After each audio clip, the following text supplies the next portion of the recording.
Does your years of being trained as an employee limit your entrepreneurial potential? This is your last chance. After this, there is no turning back. You take the blue pill, the story ends. You wake up in your bed and believe whatever you want to believe. You take the red pill, you stay in Wonderland, and I show you how deep the rabbit hole goes. One of my favorite characters, Anthony, because he's bald. Imagine spending years in a stable, well-paying job, climbing the corporate ladder, collecting a steady paycheck, and enjoying the security that comes with it. Your future seems set, the path laid out in front of you.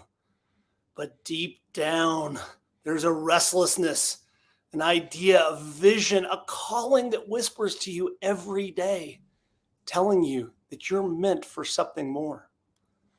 This was a reality for a man who, after years of working as a software engineer at a large tech company, decided to take his leap into the unknown.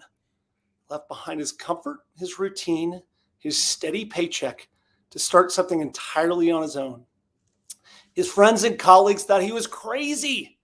After all, who gives up stability for uncertainty? But he wasn't deterred. He knew the risks, but he also knew the rewards of following his passion. Through countless challenges, sleepless nights, and moments of doubt, he built a company that would eventually revolutionize the industry.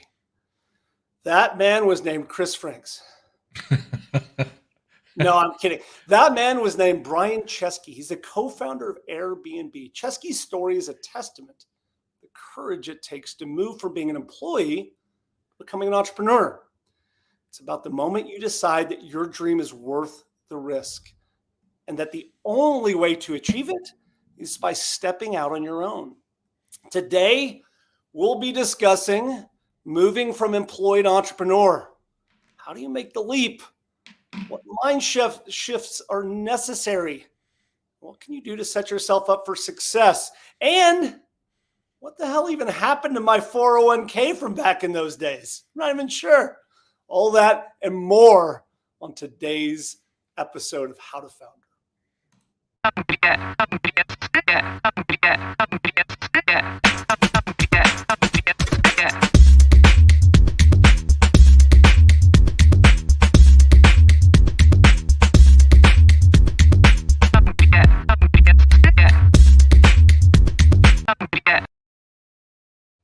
Hello, my name is Chris Franks. And I'm Anthony Franco.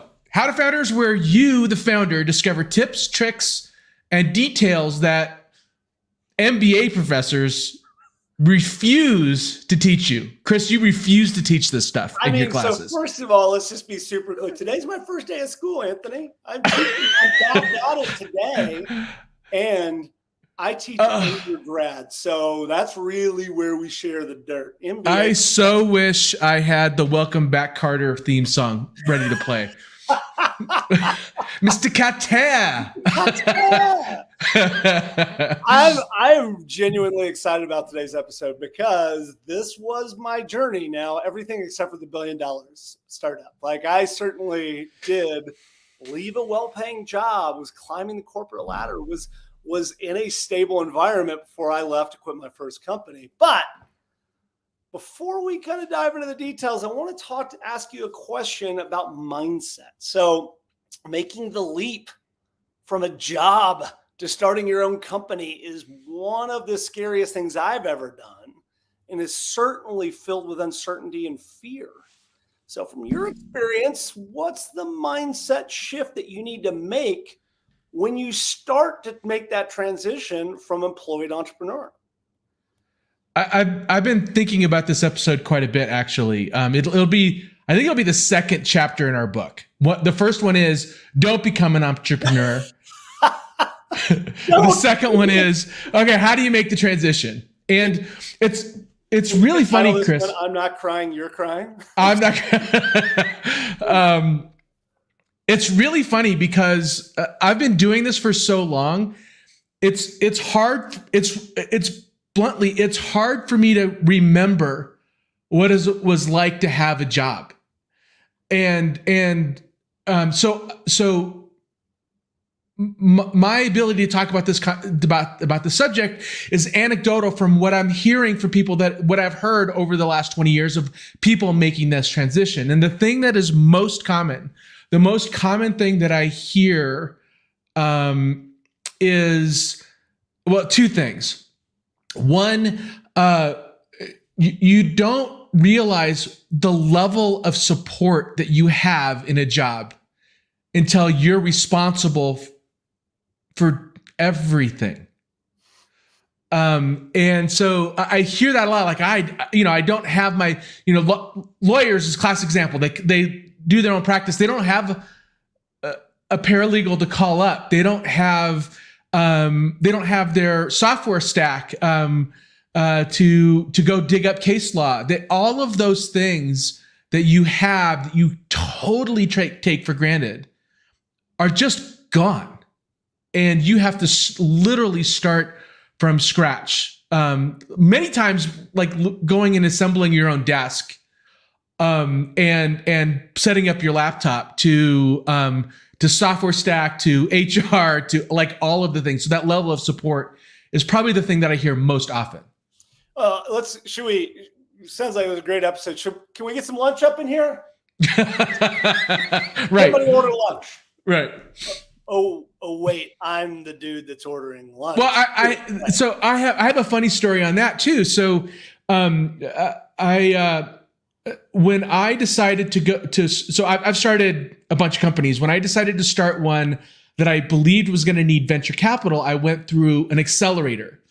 And I'll leave the accelerator name out of it, but I went through an accelerator that was a 16-week program, fundamentally to understand what it was like to raise capital. And I remember the orientation of that accelerator when there was a bunch of, so I'm serial entrepreneur in this accelerator, and everybody else around me were people coming out of a job and in their startup. And everybody was discussing the lunch program at the accelerator. And for a while, like it was an hour and a half session with all the employees or all the entrepreneurs talking about what kind of lunches they want catered in. And I kept thinking to myself, if you're not saying ramen, you're in the wrong place. If this is the thing that you want to spend an hour and a half on discussing, it's over before you started. I think what you're hitting on is a really interesting point, because in the corporate world, in the corporate culture, success in your job and success in what company you're in comes with trappings. It comes with things that you and I now don't really matter, but it's the things that you kind of get attached to. And so I'll pull out a very, very strange reference, but Fight Club, when he's, first going through the delusion, he's talking about his IKEA, like he's got a really excellent furniture going on right now. It's those things you kind of start to get used to, and more so than anything else, it feeds your ego for whatever position that you've risen to, right?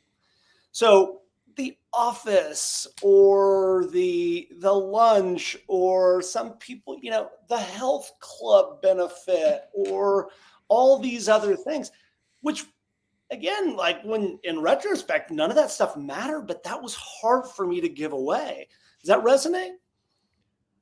Yeah, that definitely resonates. Yeah. So you bring up something interesting, which is the ego feed. And by the way, nice plug. That's what we're talking about on Thursday. Oh, excellent. Look at me. You've done that very well. You've done that very well. Every episode, you just bring in the thing that we're talking about next. Exactly. Nicely done. It's a big shift you have to make is a lot of what you do in your job is to impress somebody that you're working with, your boss, your peers, your employees. It comes around that attribution of good work and that affirmation of good work that you just get in a corporate culture or in any job.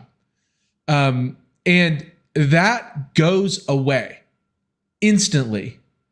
And the other shift that you need to make when going from employee to entrepreneur is if you're in it for the credit, you will fail. You can't take the credit. You literally are not allowed to take the credit. At the most, you can say us. You can include yourself in the win. And everything that goes wrong is your fault. So it is a complete shift from when you're an employee. When you're an employee, you get to blame other people. It's that department. It's no. It doesn't matter whose fault it is. It's your fault as an entrepreneur. And you can't take credit because you got to give the credit to your team because you want to motivate them to continue to excel. It's mind-boggling different. It's funny because since in my entrepreneurial journey, I've become wildly focused on value and how you provide value to the end customer. But when you're in a corporate environment and you're an HR analyst, you're so far removed from customer value that you're right. A lot of the stuff, a lot of your status, a lot of what you're standing within the company comes down to other weird ass shit. Like, do you use the right buzzwords? Do you, have the right clothes on? And it's a weird environment, particularly now looking back on it. It seems so strange. Well, yeah. Also, your KPIs change. Like in reality, your KPIs get really simple as an entrepreneur. And KPI, for those of you that don't know, key performance indicators, the things that you're measured on in your job, right? If you have a job, if you're an employee, it could you may not know how your KPIs roll up into the bigger strategy of the company.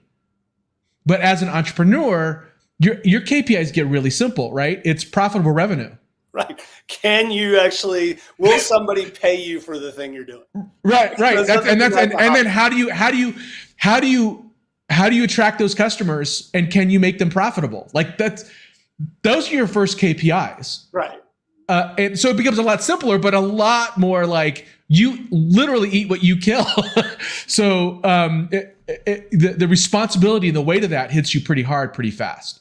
So let's dig into it. Let's say that I'm I don't know, director of sales at a company. That was my job title when I quit. So as I'm thinking about this, now we'll talk about the other side, about the burning passion and making that move in a little bit, but there are going to be things that I have to give up along the way. I'll list a few. Stability, predictability, guidelines, norms, behaviors, certainty, a 401k, savings, things like that. In your experience in working with entrepreneurs, what are the biggest challenges as you're starting to think about giving those things up? Structure. Not having to define your own structure. There is a luxury in somebody telling you what to do. And now you have to decide. This is candidly, this is the thing that I struggle with the most still after 25 years of doing this is, for the longest time all the way until I became an entrepreneur, I wanted to set my own destiny. I wanted to decide what I was going to do when I was going to do it. Now I just can somebody just tell me what to do? I just want somebody to just explain to me how to do this thing, because I'm totally lost. And that is the thing I think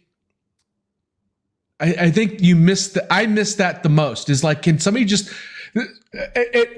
to lose the responsibility that my decision has the ultimate consequence on if I do the wrong thing, it's my fault. Can somebody just tell me what to do and then I can blame them if it goes wrong like that? I desperately miss that.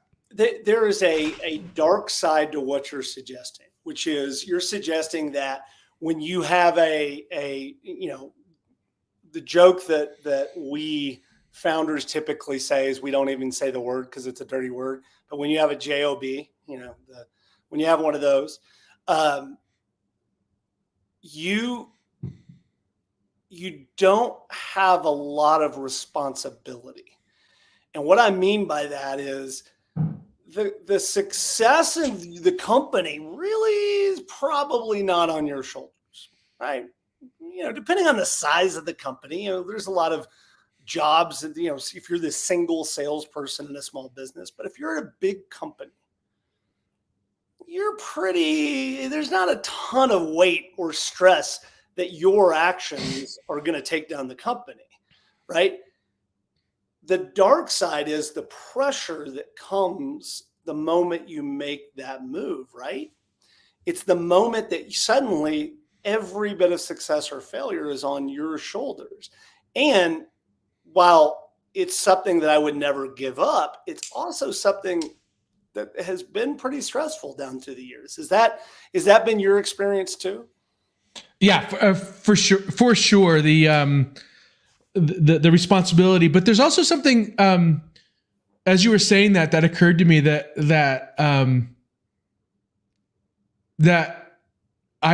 we as entrepreneurs don't have the luxury of, and that is when something goes wrong in the company that you're working at, you get to roll your eyes and gossip with the people that work with you about how that went so sideways. You don't have that. You can't go to an employee and go, "Can you believe what Chris just did?" Unless you have a severe case of schizophrenia. Right. You can't commiserate and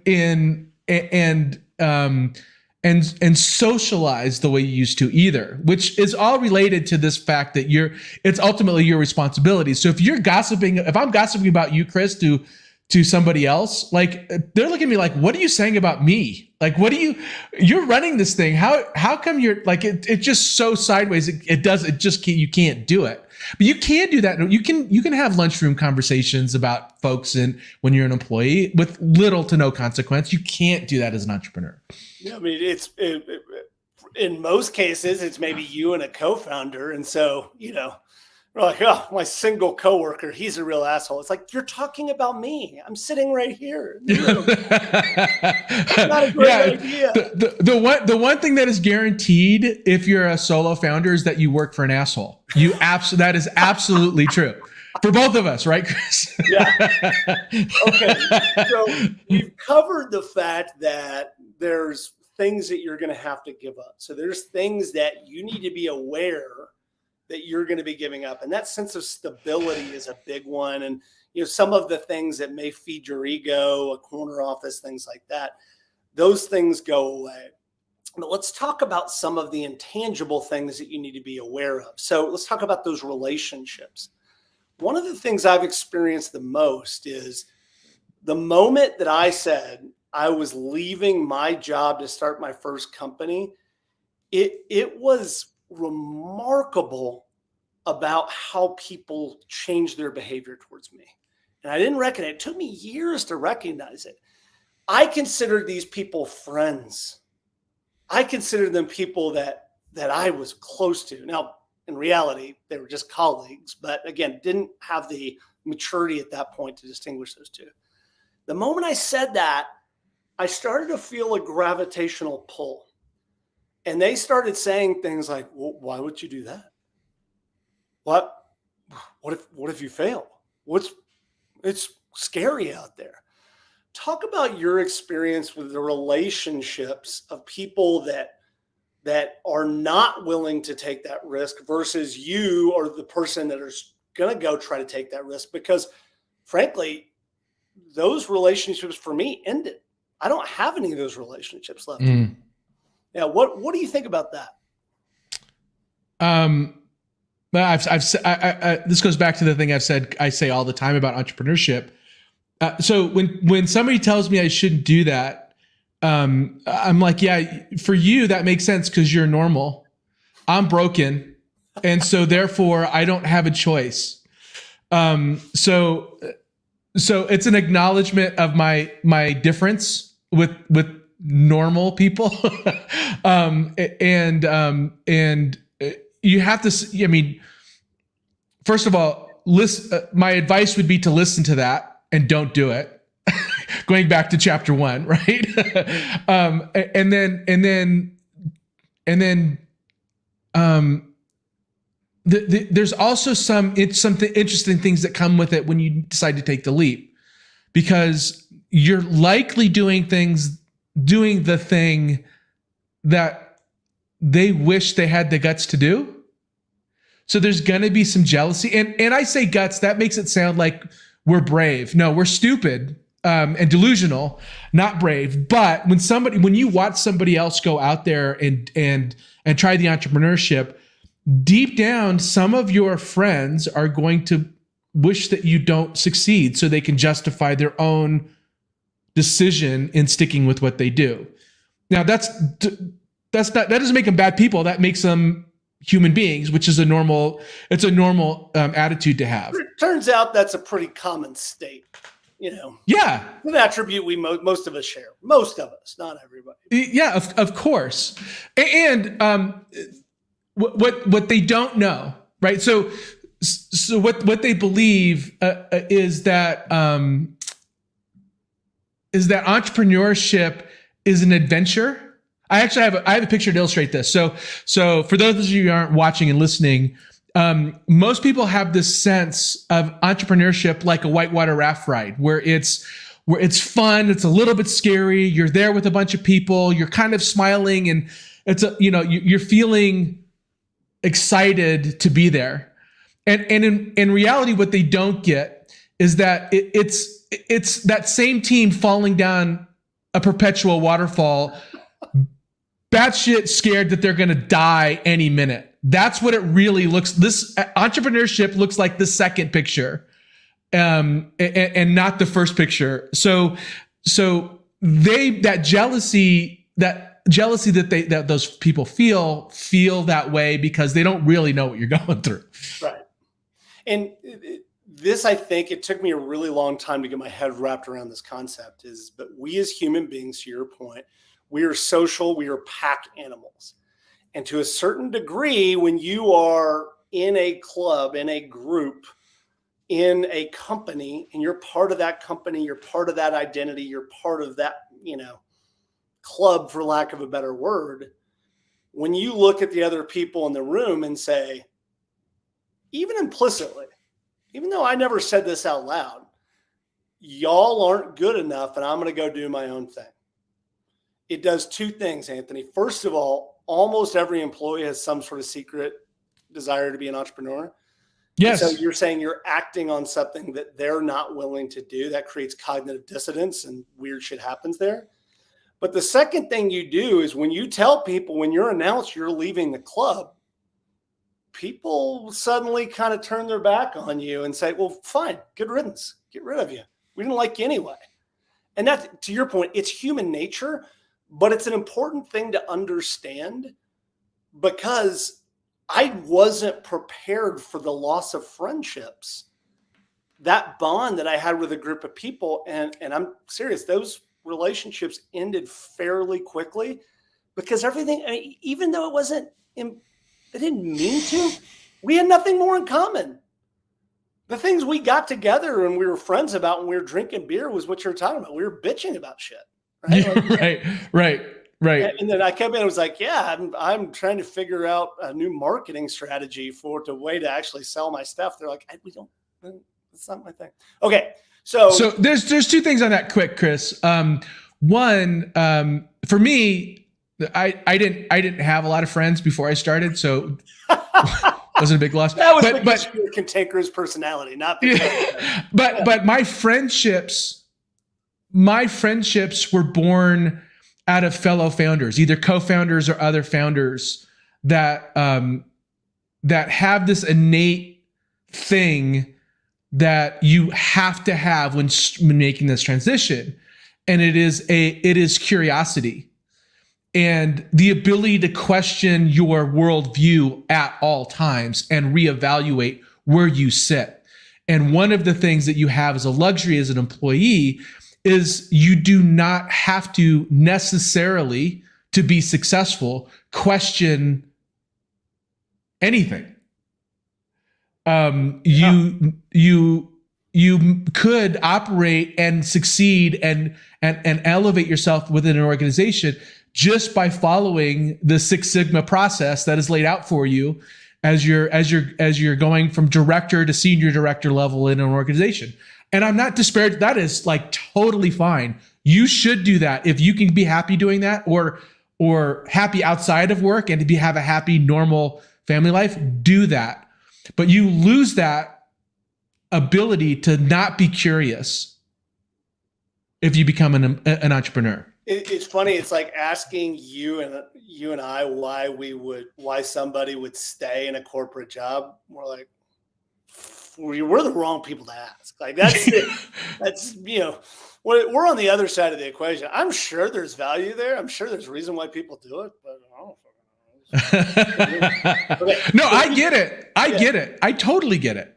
So we've given up some things. We know we have to give up stability. We know we have to give up the perks. We have to give up some relationships along the way, the sense of security. Tactically, now I'm starting to make this decision, right? Tactically, what are some of the things that I need to consider? I mean, I'm talking about very, very simple things like the difference between personal and business finance. As you're sitting on the other side and talking to the person and giving them your honest, this is what your life is going to be like. What are the things that I need to think about, and what are the things I need to do as I'm starting to make that transition? Well, you need to let go of your hobbies.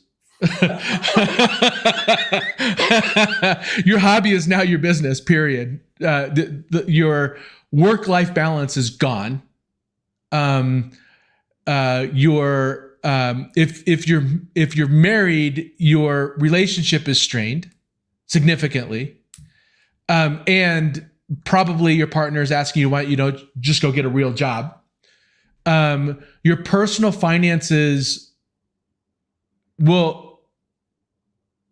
I can't think of a single founder who didn't have a severe strain on their personal finances as an entrepreneur for a while. So you have to separate your personal finances from your business finances. One of the things that you have to do as an entrepreneur is pay yourself first. So that is one thing. You take a paycheck, you pay yourself. And that's how you kind of separate it, right?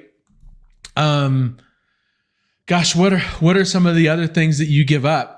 I'm so far removed from a normal life. I'm struggling with Chris, what do you got? Like, you have to have more than that. Oh, I mean, so the first thing if I could sit across the table from myself, old grumpy old bald dude me now, versus balding but not yet quite bald Chris, who is just thinking about going and starting his first company, there's a few things that I would say right away. The first one is create a personal risk profile and discuss it with your wife and discuss it with your spouse and say, I want to do this because this is a dream, it's an aspiration, whatever. However, here are going to be the benchmarks along the way. If I'm not making any money in 3 months, I need to reassess. If I'm not profitable in 6 months, whatever those things are based on your personal financial situation. The mistake I made, Anthony, was I was so wrapped up in my own success and making this thing work. I blew through every red flag that said I should have maybe not quit, but at least reassess what the fuck I was doing. I wasn't making any money. It was a hobby, right? It's a paid hobby if you're not making any money. So first thing, assess your own personal situation. And I think that's a fair ask, but I don't think many people are going to do that. I would say they're going to ignore you. Get some. I mean, would I have ignored myself? I don't know. Probably. I have. But also, logically, it makes sense. Most of us aren't going to do that. I think the difference is that, find somebody, and we've talked about this a million times. I didn't have any entrepreneurial friends. I was the only person I knew that was doing this. I even went and, was in sort of an incubator type thing, and everybody else there was doing something different. Like one guy was in medical recruiting and things like that. So find somebody that you really genuinely trust that can call you out on your bullshit. Because somebody needed to kind of bang me in the head along the way and be like, hey, this ain't working for you. Yeah. Right. Yeah. And so I would say that's the first thing. Second thing is the tactical piece that you just talked about. Get some sort of separation between personal and business finances and figure out a way to then track your expenses. It doesn't have to be QuickBooks, even though it's fairly cheap or whatever else, but figure out some way to keep that stuff, your life separate, your business. Like the fuck up I made on my taxes my first year was like catastrophic. Nobody even just said like, hey dude, track your expenses, make sure. It's because if you make money, then it's pretty simple. Like expenses minus top line revenue, that's what you make. Like I didn't make any money that year, but I ended up paying taxes because I didn't track my expenses correctly.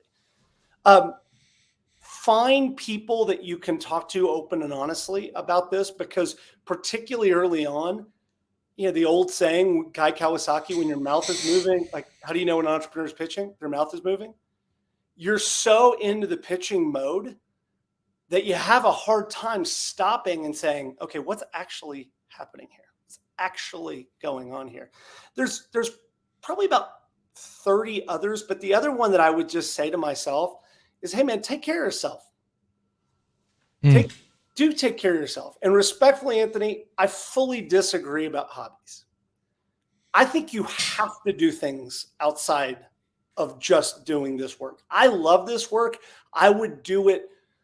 Shit. I mean, both of us do it 12, 14 hours a day, sometimes without any stopping. And, we sometimes neglect other relationships. Force yourself to go on a walk or force yourself to go work out, force yourself to do something, because otherwise your world just narrows to the point the only thing in front of you is the work that you're doing to try to build a company. And there's not a time that there's not going to be more work than there is time. You're 100% right. And so let me qualify the hobby thing, right? So if you're taking care of yourself isn't a hobby. So going on a walk and working out, I don't count that.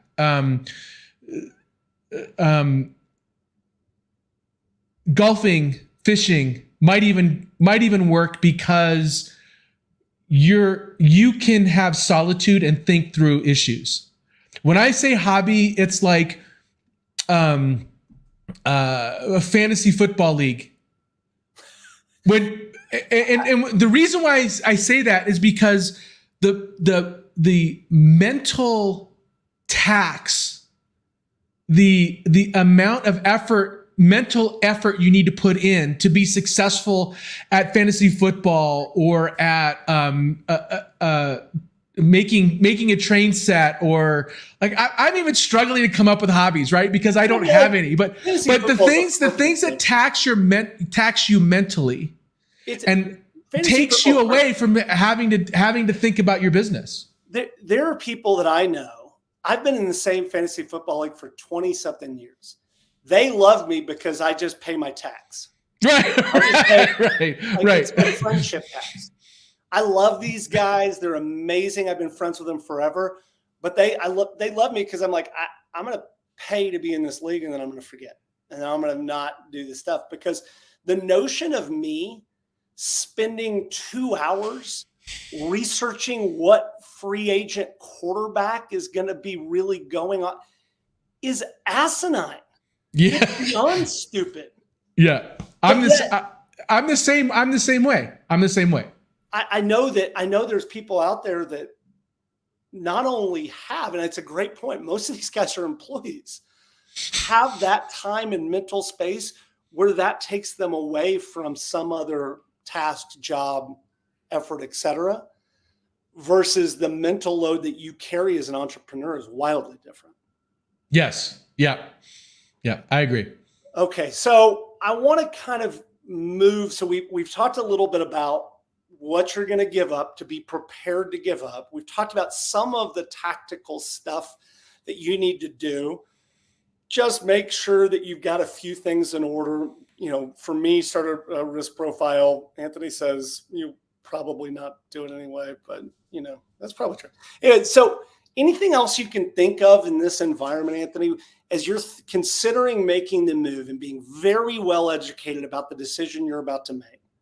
Anything else that I need to be considering? Well, so you're going to hear different rules of thumb here, right? So you're going to hear things like, it's going to be wise to have a safety net. It's going to be wise to have savings built up before you make the leap. You're going to hear folks say, don't make the full leap. Start as a side hustle and work your way in. And all of that is actually really sage, sound advice. Probably you'll get from employees, not entrepreneurs. There's also a different a mentality around this, and there's no right or wrong here, and that's burn the boats. So, and the burn the boatsman, and there's actually a book, I can't remember the author's name, guest star sometimes on Shark Tank too, but he wrote a book called To Burn the Boats, and essentially what it means is, I think it's Genghis Khan is the story. Is that right, Chris? No, it's when it's not Columbus, but Cortez, I think, when he came over. Yeah, he came over. He to conquer a nation. He burned the boats. So you only have one option to conquer the land. You can't go back home. And so there's also this mentality of you have to burn the boat in order to conquer the thing that you're going to set at. I bring those up only to know that there's different ways of becoming an entrepreneur, and you have to do what's right for you. The mindset around burning the boats is the right mindset. That perseverance mindset, that I don't have a choice, that's the right mindset. But you don't literally, I think, need to burn the boats. And other folks will tell you can't have a B plan. I don't know if I agree with that either, because especially if a family, it's irresponsible not have a B, C, and D plan.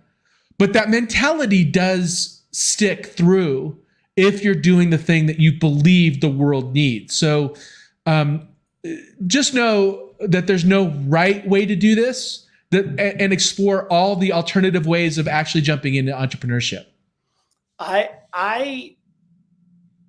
I quit my day job the day my second child was born.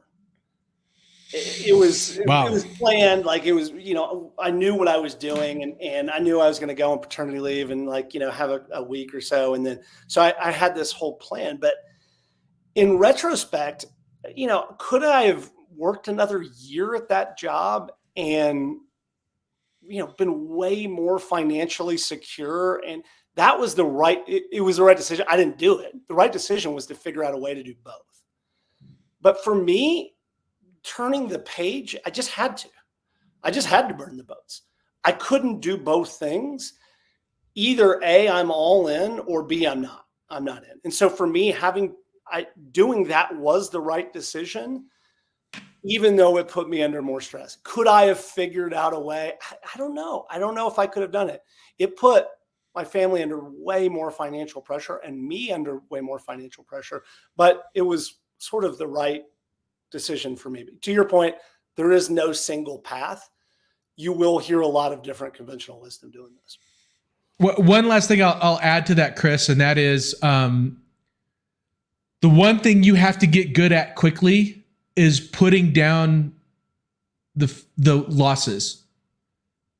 You have to be able to set that aside, get over it as quickly as you can, and move forward. Take the next step forward, which is really hard to do. And it's something you don't need to do as an employee. When you have a setback as an employee, it's not really that consequent. It's not necessarily that bad unless it's a fireable offense, right? So you can kind of shrug your shoulders and go, oh, well, it doesn't really impact me. As an entrepreneur, a setback can be massive, even small setbacks. You have to be able to set that down, put it down, take a deep breath, give yourself an hour a day at the most to feel sorry for yourself and then put it in your rearview mirror as quickly as you can. That's the number one skill I think you need to have when making this shift from employee to entrepreneur. I mean, incredibly well said, Anthony. So let's try to put a wrapper on this and say, what are some of the key takeaways from this discussion? What do you think are the most important things? I'm an employee. I've got a good job. What are the things I need to consider? And then how do I decide to make that leap? And then, we'll briefly talk about the consequences. Yeah, I think the first thing you need to decide is how, right? How am I going to do this? Am I going to do it as a side hustle? Can I do it as a side hustle? Can I do it in the margins? Especially, and then you might want to take a look at your employment contract and make sure you actually can do that legally. Like some employers will actually have, we own your brain for the entire length of the time that you work here. So just read your employer contract to make sure you can do a side hustle. And then also do as much work as you can to understand whether or not what you're doing actually you can make sales. Like, is there a market? Can you make sales around it? And that sometimes it's pre-selling, sometimes it's actually doing sales. Sometimes it's just understanding the market in a really deep way. So really explore deeply. Can you convert customers before you make the leap? So side hustle, decide whether or not you think you can convert customers if you can. And then strap on, like hold on, because it's going to be a ride once you make the, I know how that sounded. Buckle up. Buckle up. You're right. I said, I'm like, oh shit, here it comes for Chris. Buckle up is what I meant to say. We don't need to hear sorry, about everybody. TMI in episode 11 on how to founder. Oh, jeez. Amazing. Oh God. That's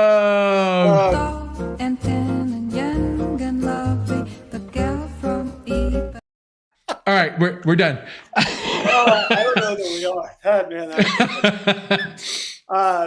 I'm gonna summarize from my perspective with one other point, which is there is a myth that entrepreneurs, founders, are wild cowboy risk takers, are people that just damn the torpedoes, let's go.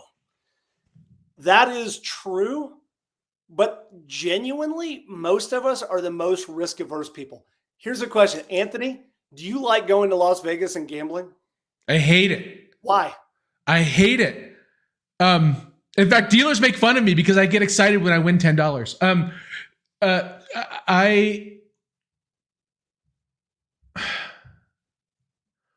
Because I don't like gambling. I don't like gambling on something I don't control the outcome of. I'm willing to bet on myself all day long, but betting $10 on the flip of a card is this stupid. Like I honestly do not know a single founder and entrepreneur that's like, yeah, let's go to Vegas, man. That's fucking great. Like a lot of people play poker, but poker is gambling. It's not. I take that back. Because it's not that entrepreneurs don't like to bet. It's just the odds in Vegas suck, and the odds in business are better. They're not 100%. It's not 0 to 1, right? It's not 100% sure that you're going to, but the odds are better. So I can't say I don't like gambling. It's just I don't like taking suckers bets, and Vegas seems like a sucker bet to me. Well, I mean, if you look at the statistics, maybe starting a company is a sucker's bet too. But at the same, so I bet on myself. I'm willing to bet on myself. I'm willing to bet on my team. I'm willing to bet on the idea. I'm willing to bet on all that sort of stuff. Random chance holds no appeal to me. But there's this idea that we are gamblers, we're cowboys, we're riverboat gamblers, all these things. That none of that's true. The reality is the longer you do this game, you seek ways to de-risk your startups, your companies. And I didn't know that when I first left. I didn't know that when I first started my first company. I thought that it was about going up, going all in. The reality is that now in our journey, we're constantly trying to de-risk any one set of assumptions. We're constantly trying to figure out ways that we could be wrong and make sure that we've figured out some sort of hedge against that bet. And so having that mindset, I think, is critically important.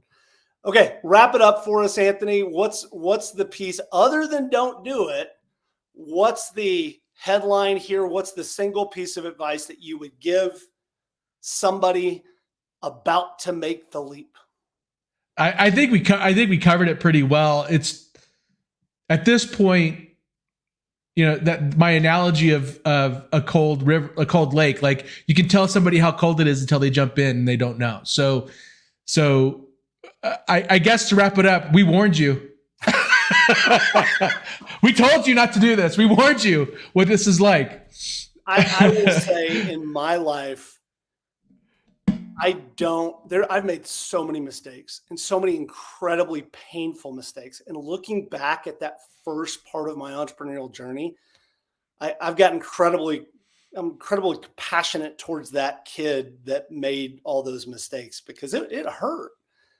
I don't regret it though. There's not a day that goes by. It's kind of funny. You and I will sometimes joke, be like, man, you have a fantasy about either getting a job or, a non-lethal stay in a hospital is always good. Like, oh, I could just go. I can't work, but they don't let me have a computer. Or it's just like, I don't know, like something that's not going to kill you. Or like a mistaken identity. I've got to spend a week in a cushy Breaking Bad fugue state. Yeah. But I don't regret it. My life has been so much more full because I took the red pill. The blue pill to me never would have it just would have been unfulfilling. And I would have always had that question in the back of my mind, whether or not I could do this job. So yes, it's incredibly hard. And yes, you shouldn't do it unless you really, really want to do it. But at the same token, I'm so glad that I did. I'm so glad that I took this journey. Okay. 4 recommendations. $100 Startup. Great book. Chris Guillebeau, I believe is how you say his last name. Really, really good book because it talks about de-risking those ideas. E-Myth Revisited, of course, Michael Gerber. Side Hustle, also by Chris Guillebeau. Really one of my favorite authors, even though that he's really kind of, now more of a podcaster than an author, but Tim Ferriss and the 4-Hour Workweek, a lot of those questions about the 80-20 rule and how you think smarter, not harder, he talks a lot about in that classic book. So let's wrap it up, Anthony. That's it for this week or this episode of How to Founders. It's only Tuesday. We still got another episode this week. It's incredible. Next week, what do we have? Or Thursday, what do we have? Thursday, we're going to talk about every founder's biggest flaw, their own ego, and how to manage it. And just as a reminder, first of all, if you are a founder or thinking about becoming a founder, visit us on our website, howtofounder.com. We're coming up with ways that you can connect locally here in Colorado, but also across the country. So to visit us on howtofounder.com for our events and for this podcast and other great tips, tricks, and details. Follow us on linkedin.com/company/howtofounder or on YouTube at howtofounder.com. And with that, guys, thanks for tuning in. And Chris, I'll see you Thursday. Yeah, see you next time. All